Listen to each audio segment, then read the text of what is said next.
We came here for a reason, and we are going to talk about the season finale of The Last of Us, Look for the Light.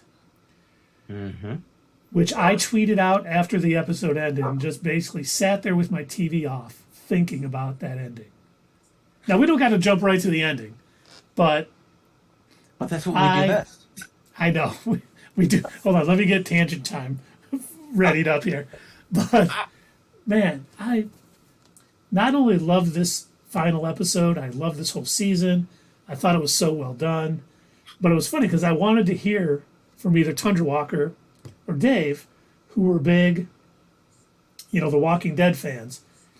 Now, did this episode compare to anything like on The Walking Dead? I know you sometimes say, I was blown away by kind of what happened in this episode and the choices some of the characters made. No, they didn't have a comparable incident like this where, because the guy who did claim that he knew how to get a cure, he was faking it the whole time. Oh, yeah. So they never got to that point.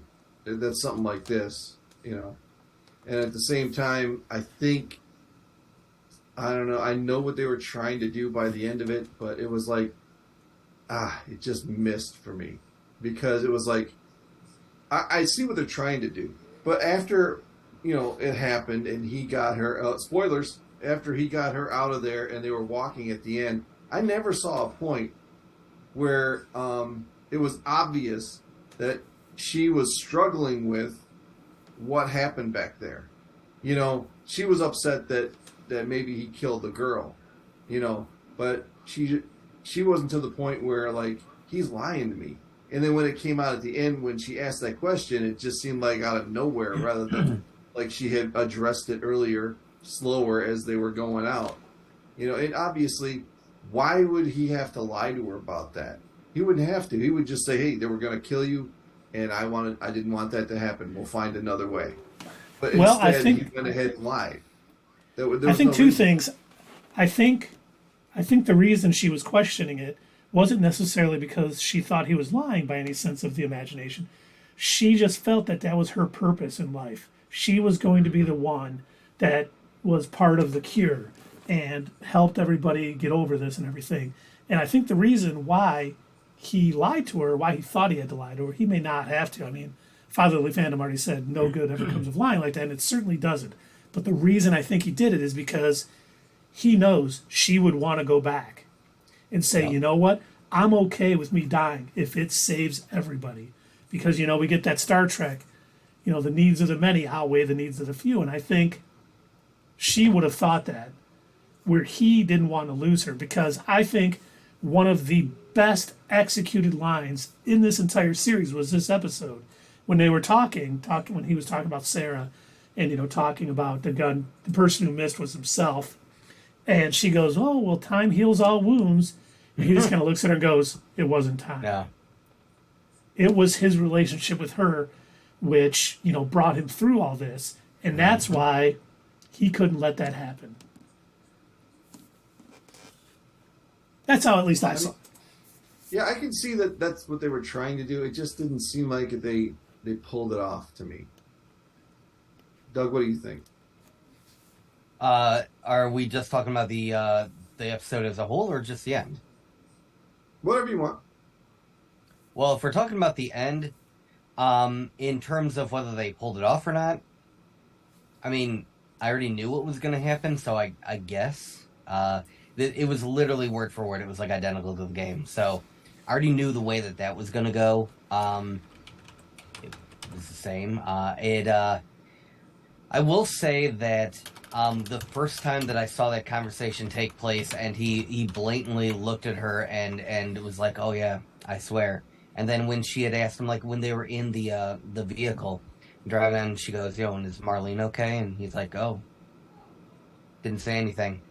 Said, and this convoluted story that he made up that, oh yeah, it turns out there's a bunch of other people. Again, word for word directly pulled from the game.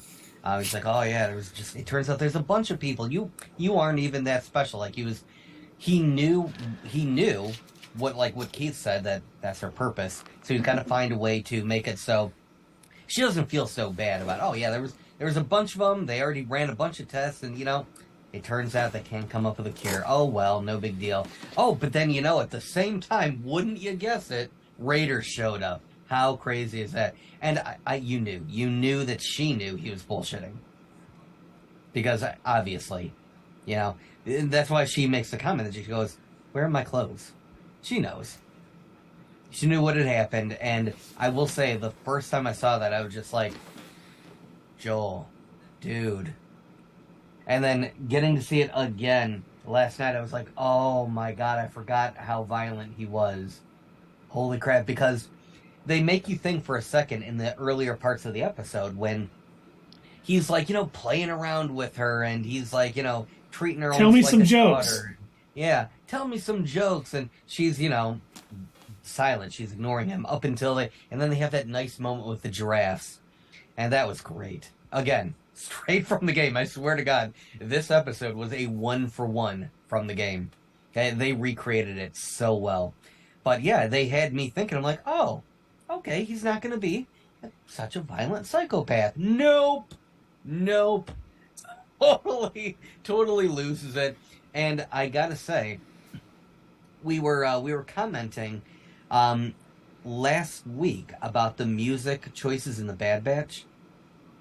One of the things that definitely worked for me in this episode of The Last of Us was when they kind of muted the music a bit, and you heard the muffled gunshots, and it was just a little bit quieter as he's making his way through the hospital, and he's just mowing everybody down. I was like, oh my god, it makes it worse.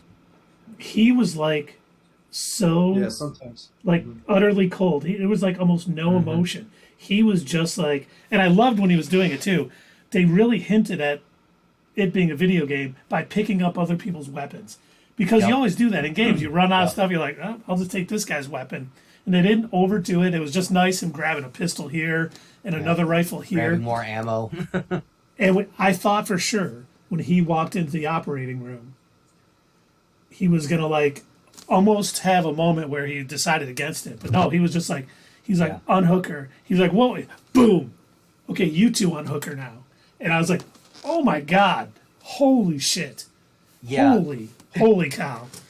In the game, when you have to play as a Joel during this part in the game, they don't give you choices. They don't let you like, oh, well, let me turn left here, or let me go.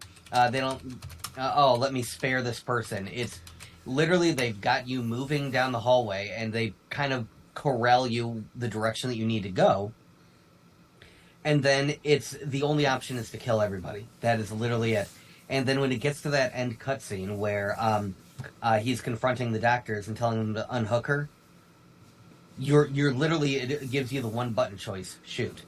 That's it. And you can hold on it, and you can just sit there and like, Joel, move. No, Joel, do something else. Joel, moving the trigger, and you're like, you're sitting there like, no, Joel, and then he's like, the button is just pulsating. Press X. It's like, no, I don't want. Oh God. Ah! Well, I mean, and then I don't know. Maybe I'm thinking of it in a wrong way, but no. You're thinking of it. You're taking it as a show, as an action adventure zombie kind of show. I get it. Yeah, I know it's definitely not going to work for everybody. I guarantee that. And they could have, like, at any point, all right, instead of saying, well, we can get you and get your blood over there, we can figure this out, instead of telling her, like, obviously she's all in, that's all she wants to do, right? Mm-hmm. Why don't they just tell her it's going to cost you your life? Just, like, do you want to do this? And then, of course, she's still going to want to do it. So, why? That's the thing. So, Joel was wrong, but so was Marlene. Marlene also didn't even talk to her about it. She even says it to Joel. She's like, oh, and don't worry, we didn't tell her. And it's like, you didn't tell her that you were going to kill her? Like, that's kind of shady. I'm sorry. Like, she knew that she was going to come here to help make a cure. Mm-hmm. She did not know that it would cost her life, and you didn't give her that choice.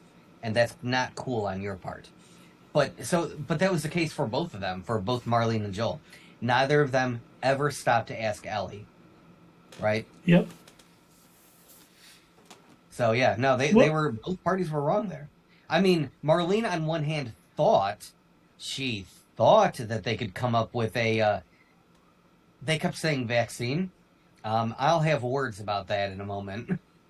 They thought they could come up with a vaccine, and so but they were willing to go all in. But that's how the Fireflies operate, right? They wanted to.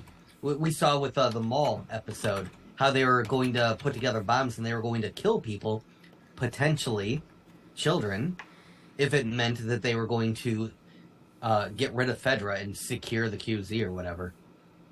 Like, they were willing to go through drastic measures for everything. They were the ends justify the means type of people, and it showed many times. And honestly, you look at it, there are no real good... I liked it a lot because everyone had faults. Joel, for how much he was his father figure, and he was a terrible person. We heard about it from his brother, who was like, yeah, we killed people, we did bad things, and I want to make up for that. And he was just like, we did what we did to survive. And he's told you all along he's not a good person. And you kept not wanting to believe him. But he proved last night what he was, and he did it because he knew, just like the Fireflies probably would have known, if its choice was up to Ellie, she would have chosen to give her life to save everybody else. That was her grand purpose. That's what made her so special. See, that's the part of the show that is a lot like... That's a lot like The Walking Dead. With you're saying that there's no real good guy and that they're all bad. That's how it is on The Walking Dead too. So they, if you look at it from any of their point of view, they're the protagonist, they're the good guy, they're doing it for that reason. And so we're seeing it from Joel's point of view right there, and we're thinking, yeah, go Joel. You're doing what you think is right. Go do it. I was not go Joel. You are not about getting her out of there? I was stop, Joel. Please stop murdering everybody, Joel. Well, I mean, he thinks, obviously from his perspective, we know, he thinks, all right, I'm not going to let her die without her knowing that's what's going on, and I need her, So that's from his perspective, and that's, if you viewed it from somebody else's perspective, you'd be like, he's Negan, what I mean? He's the devil. So I think you could do that with any person on that show if you change your perspective, then everybody else is evil. You know what I mean? Well, and part of what I was thinking about after the show, if it was me, and I was this person who was infected but not developing it, I would gladly give my life to save everybody. But if it was my kid, man, I was like, I don't know if I could do that, especially in a post-apocalyptic world like that. I was like, I might go Joel if it was for my kid. For myself, I would give myself up without question. What if you found out your kid, if they dug around in their brain, could somehow come up with a vaccine for the fungal infection? I mean, it's also like... And save everybody. What if you woke up to what he woke up to? I was like, all right, I got her here. She's going to give you the blood. No, man, they're in there taking her brain out. Yeah. What would you do then? I would probably do it. Maybe Marlene shouldn't have mentioned that. She shouldn't have. She definitely was wrong in saying, not only are we going to kill her, we didn't give her a choice about it. Yeah. I don't blame Joel that much, and I think, if I was in the same situation, I might do the same thing. I get it. For the purposes of the story, for both the game and the show, they had to do what they had to do to make the story move along. Like, in order to progress the plot, it had to be stupid. That's the best way that I can describe it. That entire scene had to be as dumb as possible in order to move the story along. Because there are so many things. Every single point could have been different from the moment they... first off, I still don't understand, but again, I don't live in a post-apocalyptic America. I still don't understand why literally every conversation is shoot first, ask questions later, pointing guns at everybody. Like, I guess if that's the kind of world you live in, that's just how everybody is, but they weren't doing anything. They were just walking down the street, and they threw a flashbang at him. Like, what the hell? you could tell they were not infected. They're walking and talking, and we know clickers and infected don't behave that way. Right. Absolutely not. Absolutely. You two out there in the chat, you drink too. But after we had our discussion about the last of Us episode, when we were talking about the cannibals and everything, and I was like, I remember there was a scene from the Book of Eli where they encounter this old couple and they happen to be cannibals, and the way that they're able to pick it out is, the main characters look at their hands, look at the way that they're shaking, and she goes, oh yeah, I noticed that. What's that about? Cannibals. That's from eating human flesh. And I was like, I remember them bringing that up multiple times throughout it, and then I went back and I rewatched the scene in The Last of Us, and I did not notice that, and I was like, I wonder why they chose to do that in the Book of Eli, and then I went down this whole Google rabbit hole and found out that apparently that is a symptom that can happen if you eat human meat. I wonder why is it just human? I guess it's some of the proteins or whatever. It kind of throws your body out of whack. But I also noticed in going back and watching that Book of Eli thing, that clip, that it was the same idea. It was they entered this household, guns pointed at each other. It was just violence upon violence. And I started to think about all of these other, Fallout games and all these other things. And it's like a lot of these situations, it's always everybody's kind of out for themselves. Everything is preceded by violence. And it's like, maybe that's just an ever-going, just an ongoing theme in post-apocalyptic media, in zombie media and stuff like that. Should we make a post-apocalyptic show where when people meet, they hug every time? That would be like, great. Oh, good to see you. Good to hey, come here. Hey, buddy. Oh, you bit me. Oh, darn. Oh, you got a mushroom growing out of your head. Come here. Give me a hug. Have you had enough to eat? Here, go ahead. Take a little chunk. It won't affect me at all. And I didn't know this, but I saw afterwards that the actress who played Ellie's mom, who gave birth at the beginning, was actually the actress who played Ellie in the game, or the voice actor. Yeah. That was pretty cool. So they had both Ellie and Joel, voice actors, play a role in this series. And I always like when they do stuff like that. And, it wasn't just giving them a role because they did it. They were, I think her name's Ashley Johnson, who was the mom. Mm-hmm. She was great. I thought that was a great opening scene. I thought it was, played very well. I don't know why there was only one clicker that attacked her, because I thought they always kind of roamed in packs. But, for a zombie show, there's not a whole lot of zombies. You know what I was thinking is that, right when they started playing that beginning of the show, I was like, man, the first 2 episodes were so good with their flashbacks, and then they kind of stopped doing that for a while. And then they brought it back in this episode. It was at least done better. The first 2 flashbacks from episode 1 and 2 were so good. Awesome. The silent, ominous. The silent ominous of that talk show thing, when it just and he's talking about and we're not prepared. It will overwhelm us, and everyone's like, right. Anyway, so after these breaks, we're gonna come back with right, after this cigarette break. And that was so good. You're right, Dave. That was probably one of my favorite thing about those earlier episodes was just how dark they portrayed all of that. Even that one flashback scene where they showed what the military was doing to regular citizens. Oh yeah, go ahead, hop on this cart, and then they killed them all.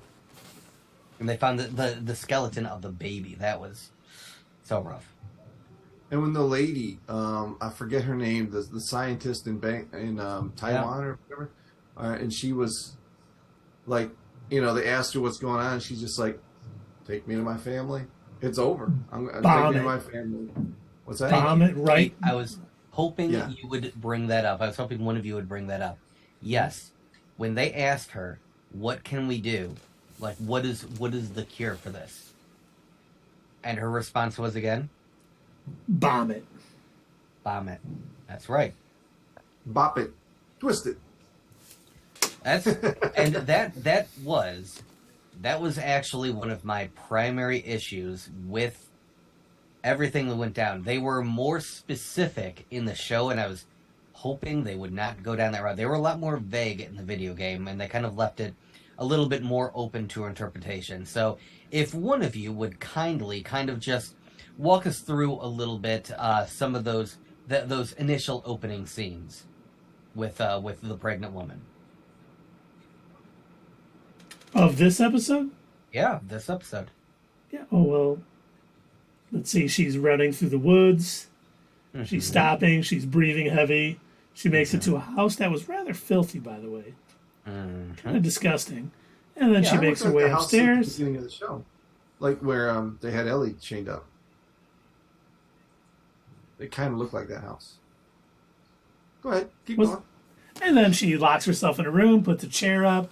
She starts to give birth. The clicker busts through. She stabs it with Ellie's knife. She finds out she's bit. She cuts the umbilical cord. And we find out the reason she is immune is because her mother was bit while they were still attached. That was... Body learned to fight it off naturally. No. Uh-oh. That is not how that works. That is No, I know it's not how it works. That works.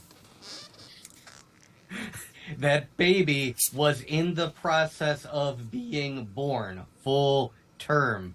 You do not gain immunity with an actual... And here's the thing. This is the thing that the game did wrong and the show did wrong, is they keep confusing a fungal infection and for a virus. And I don't understand, because they did so much research into finding out a specific type of fungal infection. They went really deep down the rabbit hole figuring out this whole Cordyceps fungal infection, which is a real fungus that takes over actual ants, and it forces them to climb up to a tree above an ant colony, cling to a leaf or a branch, and then the mushroom takes over its body, grows out of its head, like the clickers, and then it shoots spores out on the rest of the ants to do the same thing and repeat the process. So they did enough research to figure out the way that these things function, and they incorporated that into the game. But then when it came to the idea of Ellie being immune and them coming up with a cure, that's where they dropped the ball, because they kept talking about coming up with a vaccine. Vaccines don't exist for fungal infections. Not even today in our real world. Do you think they were calling it a vaccine just because they couldn't think of a better word to use? It made the most sense to them. Maybe, but even so, the only cure for a fungal infection is more cowbell. Is an antifungal. But the way that they were describing it, they kept calling it a vaccine, and then they kept also saying interchangeably that it would cure people. And again, that's not how vaccines work. We all know that the way that a vaccine works is it's meant to be preemptive, right? So you get a vaccine, it is a lower dose or a dead version of a virus to introduce to your body to teach your immune system how to fight against it. It is not going to cure anybody who already has that virus, unfortunately. But the way they explained it... Maybe they were using the word vaccine to mean a cure or an antifungal. But even then, they kept saying they needed to get it out of her brain, which, again, no, not really. And they kept saying, oh, it sends signals to other cordyceps. Now, also, their excuse for how... Hold on, let me do... Actually, their excuse for how Ellie became immune also doesn't make any damn sense. Again, this was a baby, and she was supposedly introduced to the full living fungal infection.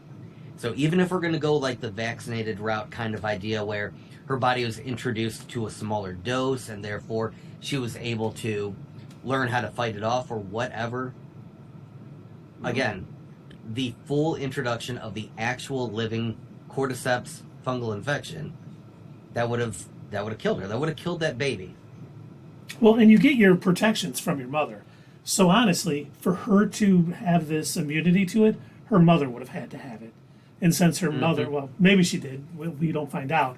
But you're right. I mean, it was a bit silly on how they did it, but I didn't let that get me down or bother me. I was enjoying the acting. I was enjoying the overall stuff because I was concentrating more on Joel's relationship with Ellie, with what happened because of Sarah.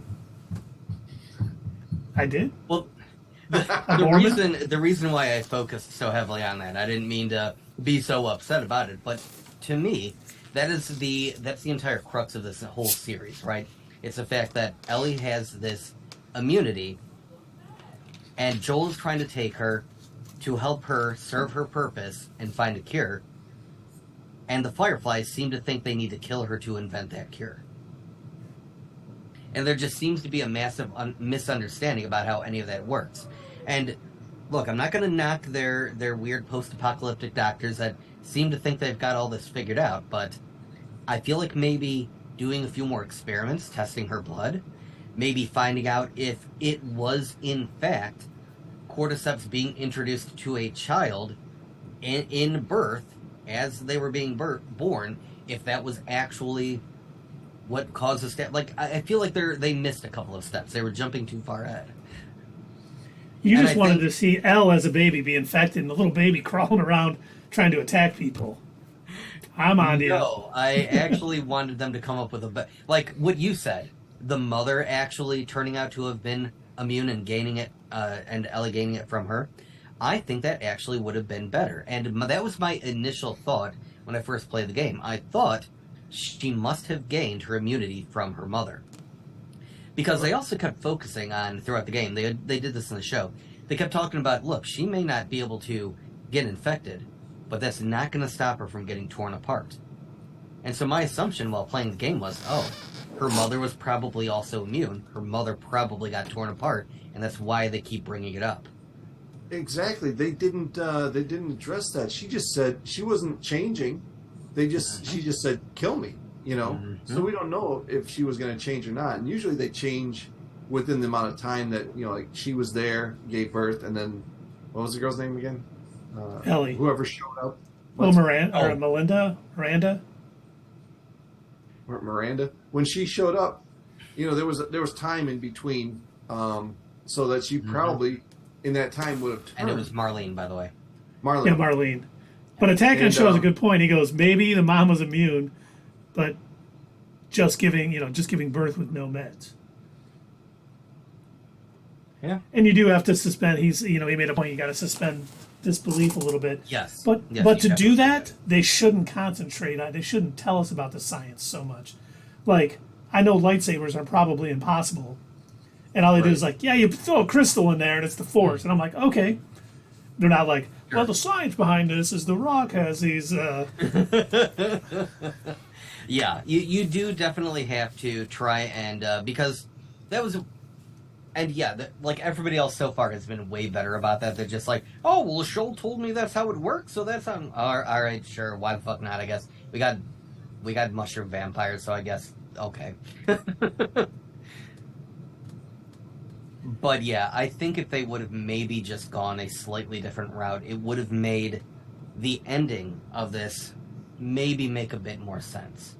Maybe if they would have let us know, hey, maybe these doctors don't actually really know what they're talking about, then you could have been like, all right, so Joel was still wrong, but I can side with him a little easier knowing that these doctors were morons and they didn't really know what they were doing. See, I took it the doctor as being a moron when like you said, why did they go right to surgery? Why were like, we pretty much have to cut her brain out, and then it's like, you do a lot more tests before you get to that point. But of course, we also don't know how long Joel was out. Maybe he was out for like 7 months, and they did all this stuff and found out through our intense blood work, we found out we got to cut your brain out. Oh, don't tell him that. Let's just. Well, wouldn't you think if you're to the point where you're getting the brain, that would be the last piece of the puzzle? You wouldn't need anything else. You know, you pull that part of her brain out and you use it for whatever you need to use it for. That theory is already there. So you'd think that would be the very last step, not like... That's what I said. I think they skipped a couple of steps there. Yeah. And I think that just goes to also, show that the doctors maybe weren't, like, this was not their specialty. clearly It's not. like I think we all know, we've all worked in the IT field. When I was a network administrator, people would come up to me, hey, the code for our for this software, can you fix this bug? I'm like, because I work on computers, I'm a developer. You tell me the problem, and I'll have the right person do it. So not all doctors, know exactly, how to stop a fungal infection and all that other stuff. They were just, I was taking it, the best of the best probably died well before we got to this point. Probably. In this world. Yeah, I'm starting to wonder. So Dave pointed out that one guy who said that he came up with a cure in The Walking Dead. I'm wondering how many of those doctors were like bums sitting around like a trash can fire and like, hey, we're looking for doctors. I'm totally a doctor. Do I get meals? Will you feed me? Do I get a bed? I'm a doctor. I did brain surgery. That is exactly what we're looking for. Cool. What's happening there, Keith? Awesome. Doug raised his hand, and it caused him to raise his hand, and that's why you guys switched. Oh, that's funny. That's nice. I thought the same thing, Dave. I was like, whoa. Over here raising hands. I forgot that's a Zoom thing. I was starting to smell to see if I smelled any burnt toast. I thought I was stroking out over here. Well, did you smell burnt toast? No. I'm Okay. You guys don't want to know what I smell over here. Need you to double check. No, Justin. we don't. Yeah, but you got to imagine that not all the best of the best are going to survive, and I can't imagine the Fireflies actually had somebody who had studied. They didn't have that guy from the '60s talk show who knew all this stuff. They just had some guy. Are you a doctor? Yeah, a doctor of philosophy. We need you to work on a cure. Okay. Okay, I'll just take this. My name's Dr. Phil. Don't ask, my degree is real. I'm Dr. Nick. Brain out. No problem here. All right, so I need the pointy thing. You mean a scalpel? Yeah, that. All right, I'm gonna cut into the pink part. I'm also gonna need an eye of newt. You know what? I'm gonna need some marijuana. Oh, the patient's already out. No, that's for me. I'm gonna need that guy's fake arm. He turns into rocket. Doctor, I got a paper cut on my finger. What should I do? Tourniquet? What? I mean, Oh God, yeah. What if they had military doctors? Oh dear God. Well, I changed her socks and I gave her water. I don't know. That was all I had. Have you rubbed it in some dirt? Oh no, I haven't. Okay, let me try that. All right. I really didn't want to have to resort to this. This is pretty much, this is the top tier of medicine. Here's 2 ibuprofen, 800 milligram. If this doesn't Still help didn't you, fix it? Call me tomorrow. yes, fatherly fandom. We need to give the infected ibuprofen. Here you go, mushroom boy. I don't understand. That fixes everything. It goes in this order: drink water, change socks, ibuprofen. That's it. That's my entire medical knowledge. Well, they could have put the lime in the coconut and then drink them both together. Don't they have to shake it? Wait. Don't they have to shake it all about first? Oh yeah, you guys shake it up. Yeah. Well, yeah. See, you got to add the alcohol, right? Shake them both And up. that actually would have done more to disinfect than anything that anyone did in this entire series. And yes, I still cringe at Ellie taking that syringe out of the dirty cloth. She Pulp Fiction him. Didn't even tap it to make sure there were no bubbles. Right. Jam this syringe and you don't know where the hell it came from. Well, What happened off screen? that would She have been sanitized very. it. She hit it. It would have been Well, very anticlimactic if Joel died because she shot air into his veins. right. Yeah. Done. I guess I'll go eat, people. Imagine if that was like a choice in the game that you like accidentally kept missing. Like, hold on, all right, let me go back and play that part again. Oh, tap X to click the... I kept missing that. I kept injecting an air bubble into Joel. Oh, I kept missing that prompt. See, I kept thinking if I was playing that game at that point, I would do really well at it because I didn't see any cliffs nearby that she could fall off. So I was like, I think I got this one down right here. Yeah, thankfully, in The Last of Us, there aren't a whole lot of cliffs, but there are, whenever you're in the downtown area, there's a lot of buildings that you got to lay down, like planks and debris and stuff for Ellie to cross. You had some rooftop that you were on in this week's episode. Yep. When you were up there with the draft. So you could have fell out of there, Keith. We know you could have. Well, I did like the line, too, where she's like, let me guess, we're going to walk through there, try to find a tall building, gonna go. He goes, no, I found some dynamite in that house. We're just going to... Did you really? No. No, so what we're going to do instead is we're going to go over to the building. We're going to look out. That was great. You can tell they've done that a lot, and you do that a lot in the game. Every time you enter a new area, that is literally your first mission.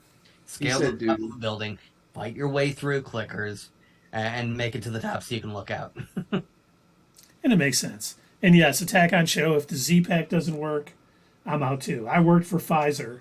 I worked for Pharmacia in Kalamazoo, then Pfizer bought them out.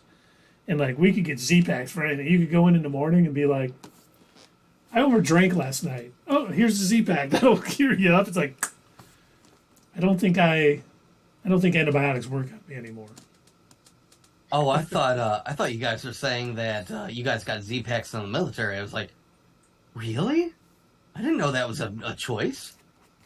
I wish. Instead, I've got some old-timey doctor that's like grounding up some powder, like, got some sulfa meds here. Is that still a thing that people use? You know it's not the 20s anymore. Oh, well, you can have that or cocaine. Hey, Doc, Okay. When we were doing the obstacle course, I kind of came down on my shoulder. It's not really rotating well. Let me get my leeches out. Right. What? Suck all the bad blood out. Yep. And yeah, no, follow the fandom. Yeah, no, that giraffe was real. That was not CG. Oh, that was pretty cool. Mm-hmm. It looked real to me. And they seemed like docile creatures. I guess I've never messed with one though. I don't, I know they can kick a lion and kill it. So I've seen it on National Geographic. When a lion attacks a giraffe and it kicks it and it kills it.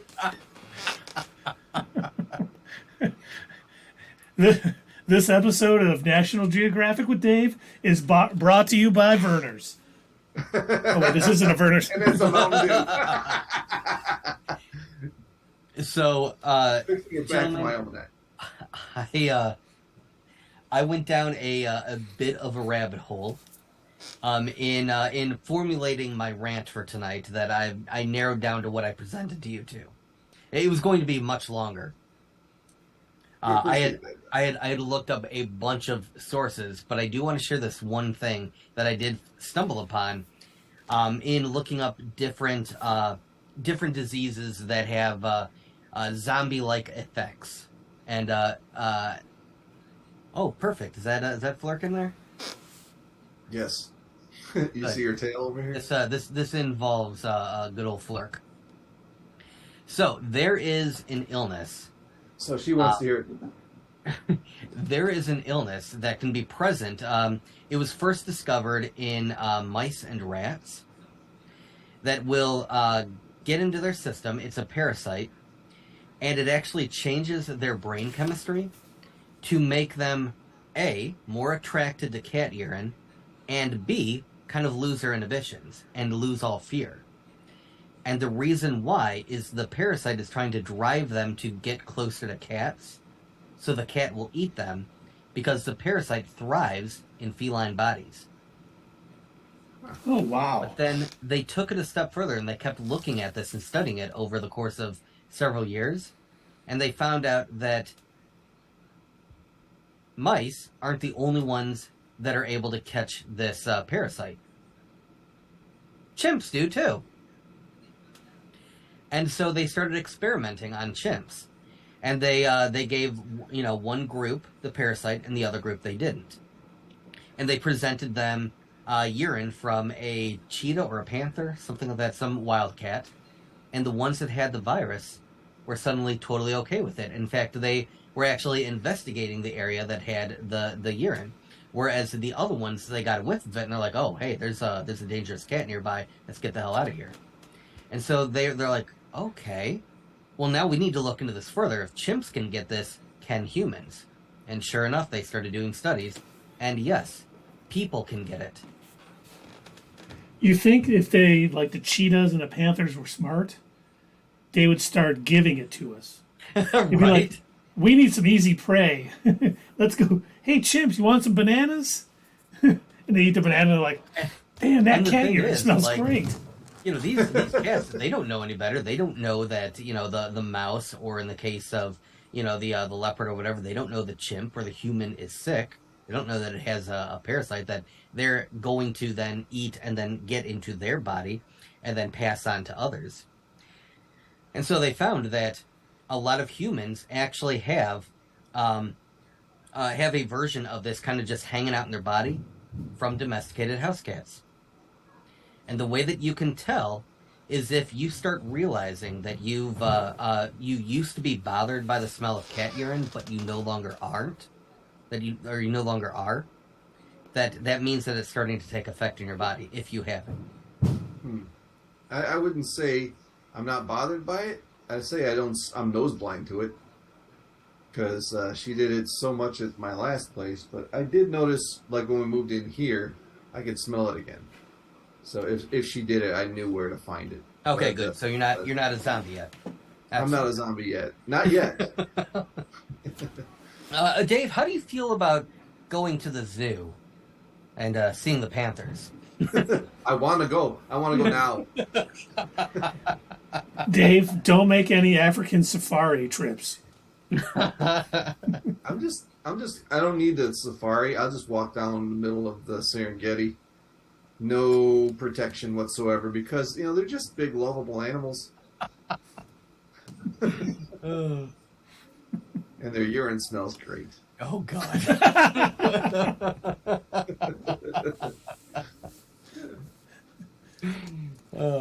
Well, at least that's Scroll Dave, and not the real Dave that's infected, so... No, remember, I escaped. I escaped on the last broadcast. Oh, thank God. No, because now you're infected. Right. Get some good news. The numbers are all around Keith's head as he's like... Oh, no. Carry the one. Oh, no! Dave!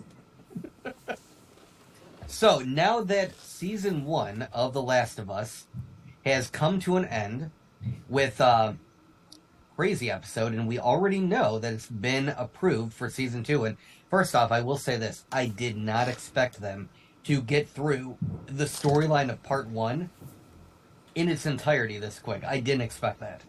I'm surprised. I think they fulfilled it. I think they did it.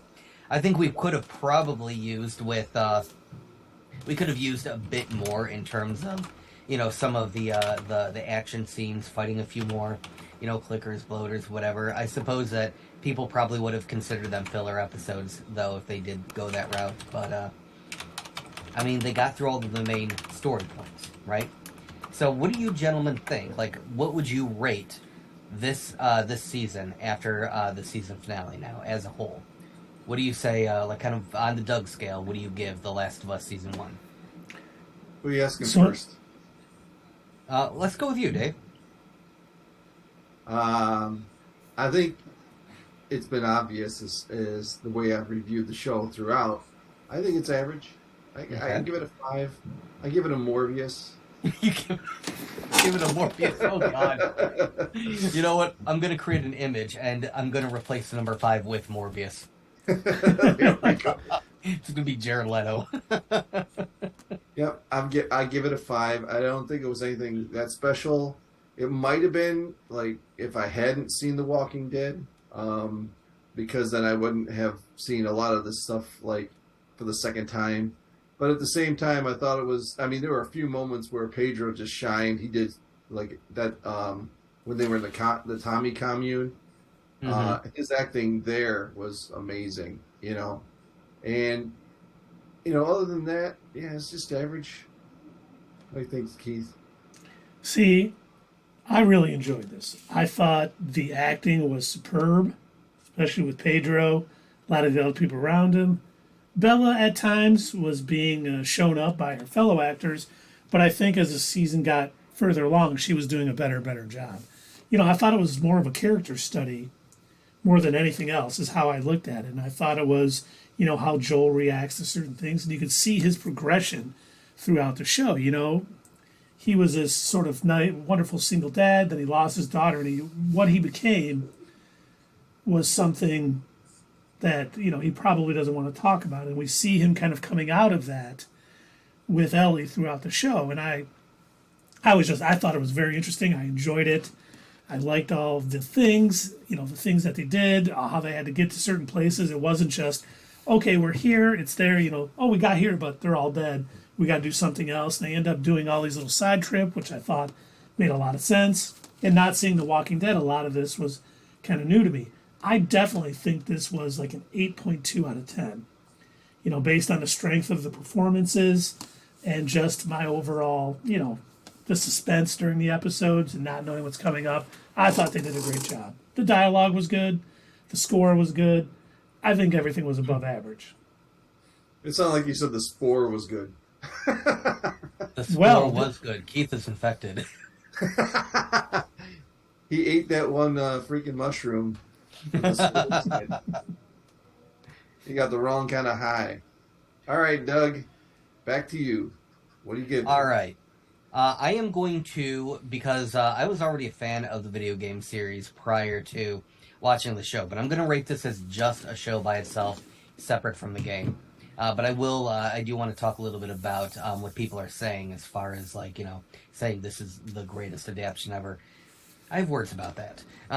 But anyway, as a show by itself, I have to agree mostly with Keith. I thought the dialogue was done really well. I have to also agree with those of you in the chat when you're saying, there's only so many storylines that you can post, that you can have in post-apocalyptic narratives. And we've talked about this, throughout this series. We've made comparisons to The Walking Dead. We've made comparisons to The Book of Eli. We've made comparisons to, Dawn of the Dead. A bunch of other post-apocalyptic, the Fallout series, post-apocalyptic and zombie narratives where, there's... sometimes you have to wonder, is Hollywood a bit creatively bankrupt, right? Because there's only so many stories that exist, and they seem to just retread a lot of the same ground, and they seem to have a lot of the same tropes. Like, as soon as you meet the cannibals, it's like, of course there's cannibals. Why wouldn't there be cannibals? There's always cannibals. But one of the things that I think this did a little bit different that made it better, in my opinion, is rather than focusing on groups and having, the drama of the week, where The Walking Dead, I would get tired of it because it kind of started turning into a soap opera after a while.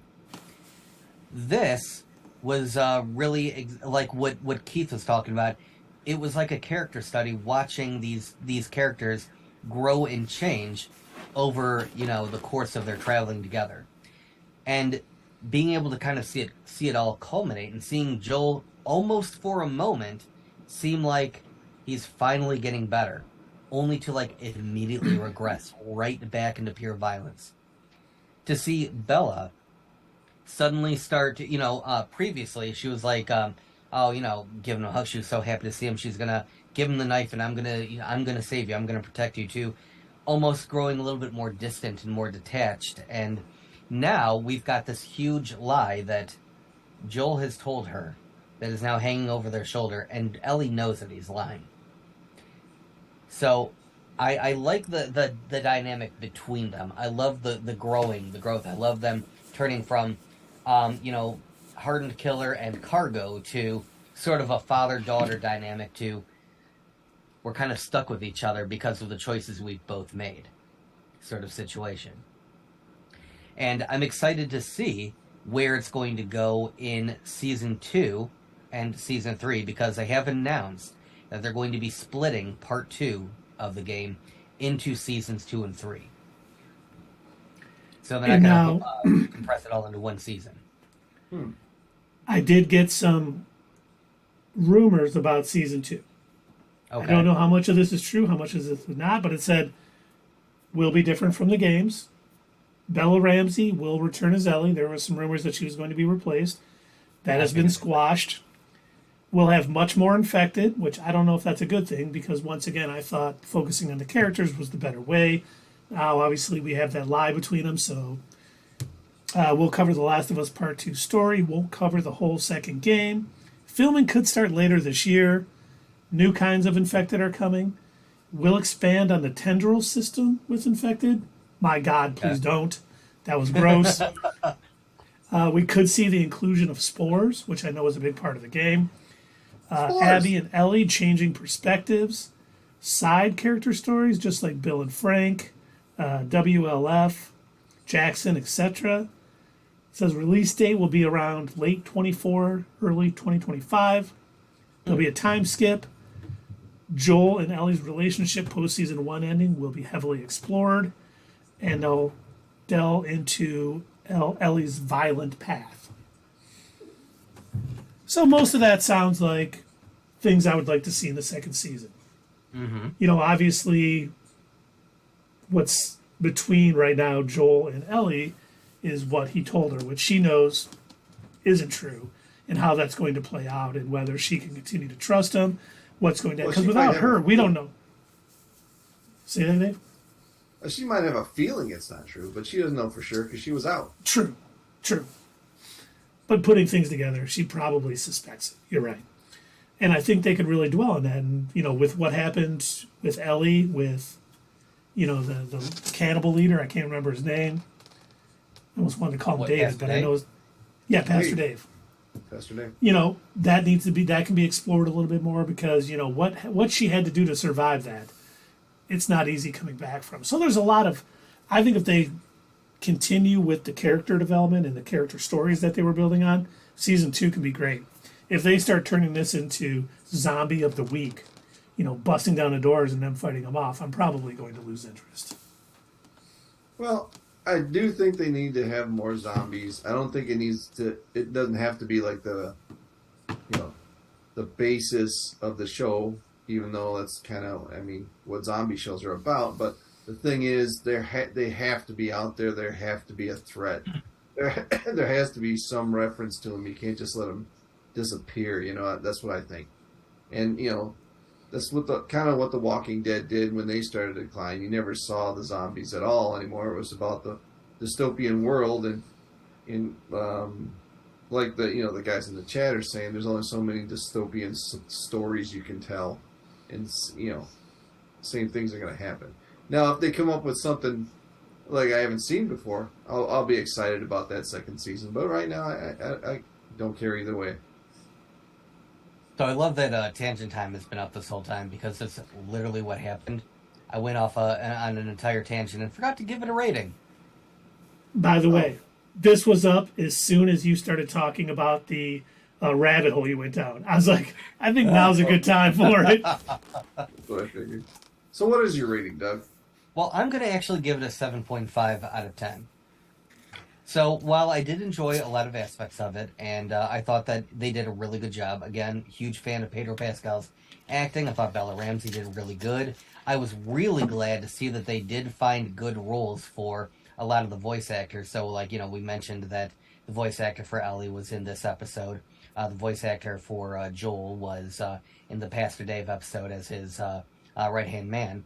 And also, one of the voice actors that's going to be, one of the voice actors for one of the characters that's going to be in part 2 was also one of the nurses that Joel didn't kill.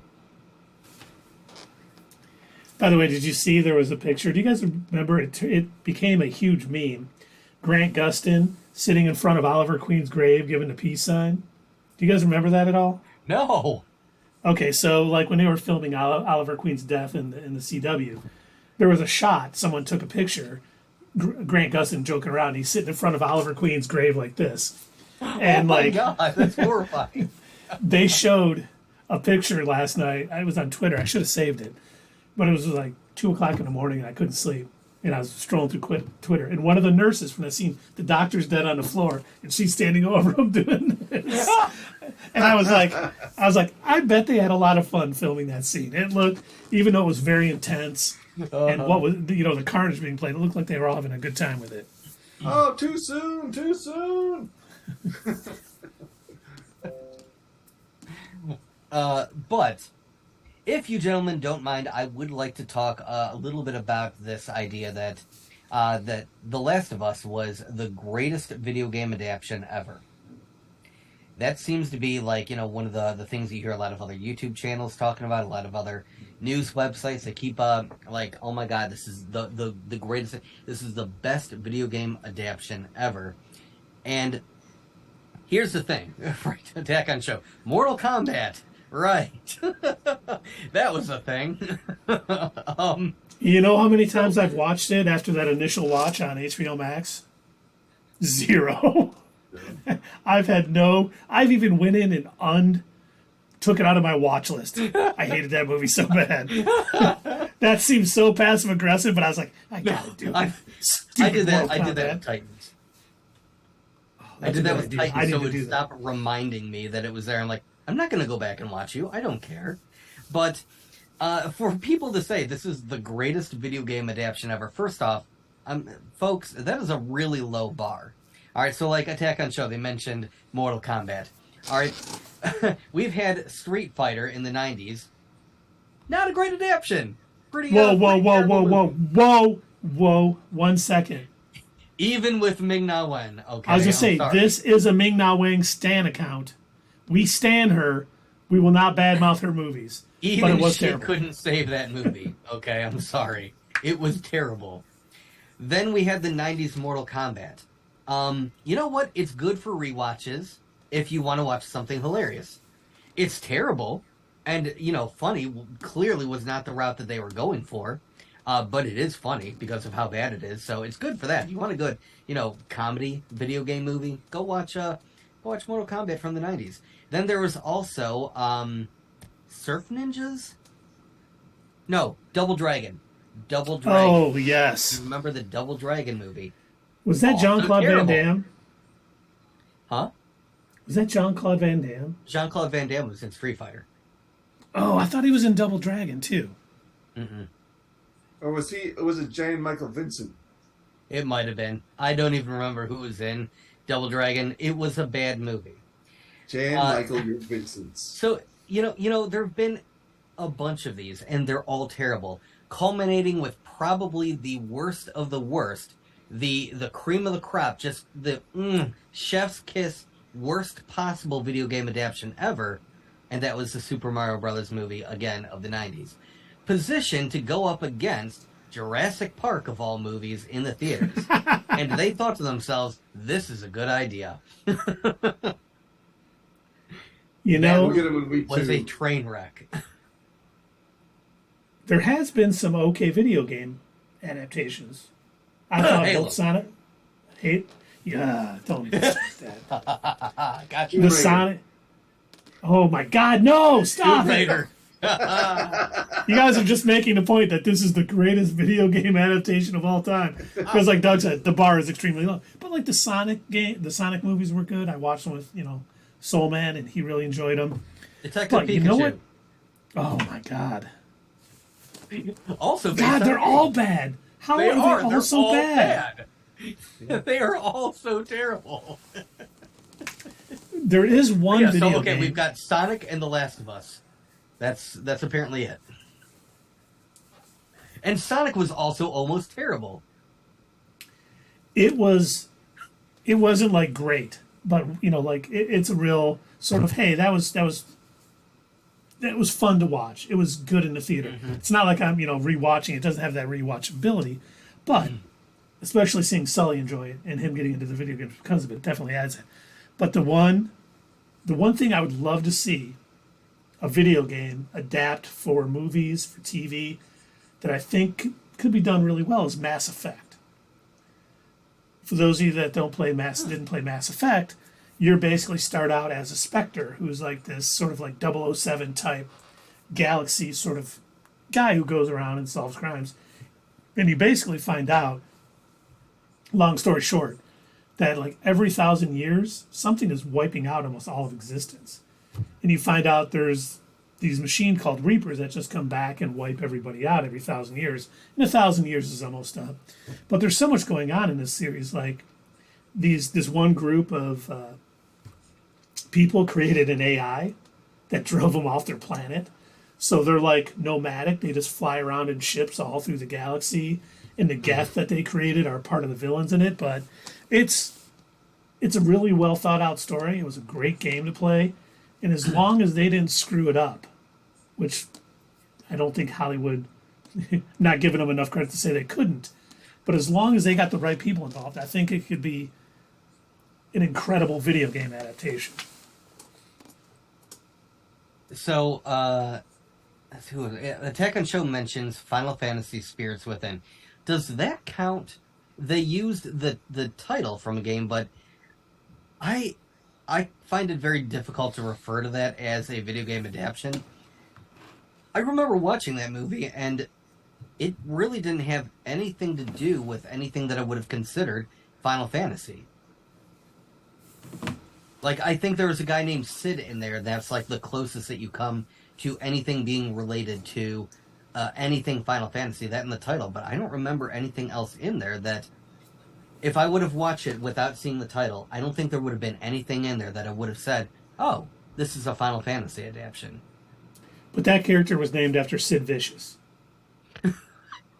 Oh, God, how funny would that be if that was, like, because the reason why I bring that up is in every Final Fantasy game there's a character named Sid in every single one. But it would be hilarious if they missed that opportunity. Like, that's not the reason why they did it, and they did it naming after Sid Vicious. That would have been exactly what a mediocre video game movie would have done. And Attack on Show said Silent Hill. I never saw Silent Hill. Silent Hill, the first movie, was actually pretty decent.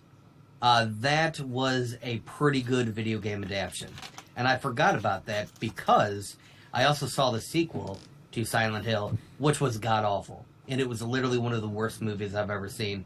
And it is the very first movie that I wrote an in-depth movie review on and posted it on the internet. Did you save it? Oh, yeah. Put it on our channel. Okay. We're going to have to see it one day. I need to watch Silent Hill because that game was good, and I never saw that movie. I submitted it to Cracked.com, I think.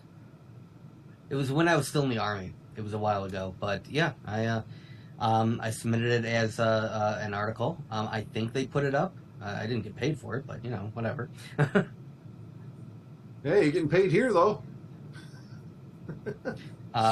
But yeah, the Super Mario Brothers, the upcoming movie does actually look like it's going to be good. So, all right, we're going to have, we've got The Last of Us, we've got Sonic the Hedgehog, Silent Hill, and maybe the new animated Super Mario Brothers. So, hey, that's out of 150 video game movies, we got 4. That's pretty good.